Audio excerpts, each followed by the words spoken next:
Hey everyone, and welcome back to another video. In this video, I'm going to show you how to add your Fresh Values reward card to Apple Wallet. Now, this video is going to be particularly useful for individuals. Let's say that you want to go ahead and have quick access to your Fresh Values reward card. How do you actually go ahead and add it to your Apple Wallet? Now, this video is going to be short, sweet, and simple, guys. There's not going to be a lot of steps involved. Now, in order to do this, what you're first going to do is log on to the Smiths app. Next, click on your profile icon in the upper left-hand corner. Afterwards, go ahead and scroll all the way down to where it says Fresh Values Reward Card and click on that. So this right here is your card number.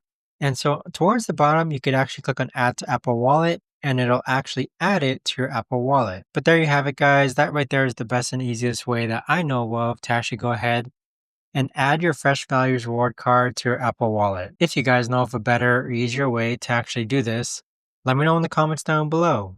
I would love to know. Thanks so much for watching everyone, and I'll see you guys all in the next video.